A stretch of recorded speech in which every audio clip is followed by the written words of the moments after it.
The taxi principle.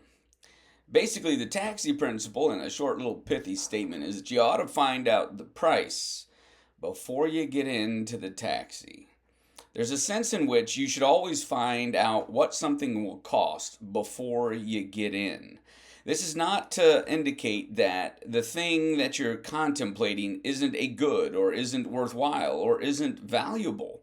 And it's also not to indicate in any way that it's a hedge or a putting off of a saying no. If it's something you know you don't want, then just say no, as Nancy Reagan made famous. You don't need to lengthen out the conversation unnaturally. You don't need to give them a whole bunch of excuses as to why, and finding out cost is one of them. But there is a sense in which you need to come to an understanding of whether or not this good thing is worth the cost. And the only way to find out the return on investment, if you will, or the ROI, is to know what it costs. So oftentimes, like a market price kind of a concept of eating out, I think so often okay, so in a menu there's some logic if the price changes every day. If you're getting fresh seafood on the coast, there's some of that. But you can then find out, well, what is the market price today?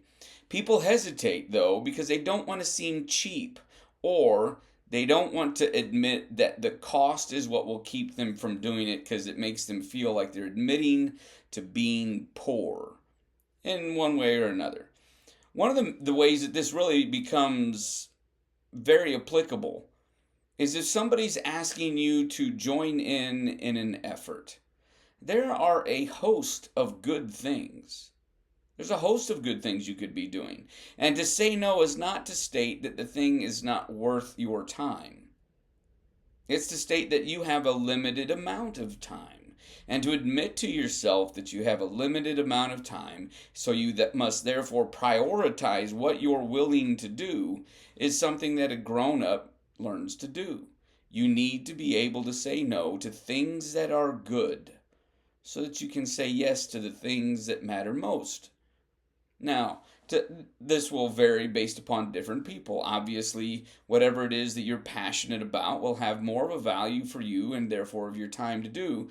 But you need to find out what the real cost is before you get in. It's the out of the door price that really matters. So if you go to buy a car at a car dealership, there's the manufacturer suggested retail price, or maybe is the negotiated price of the vehicle that you come to. But then there's taxes and tags and registration and fees and all this other stuff that gets added on after you agree to a certain price.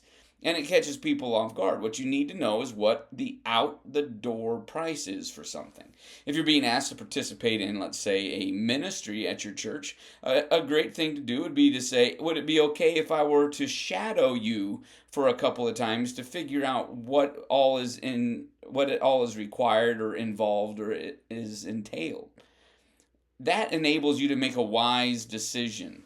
But if you don't know what the cost of something is, you don't know if you want it. And to admit that up front is something that people that hold on to their money and hold on to their time have learned to do. There's a lot of good things. And you are one person. And you have one life. And you have a very limited amount of time, effort, and energy. And to say yes to your family, to say yes to your priorities, means that you're going to have to say no to a lot of good, maybe even great things, because the cost is too high in time, in energy, or maybe even of emotion. Maybe it's just too expensive for you.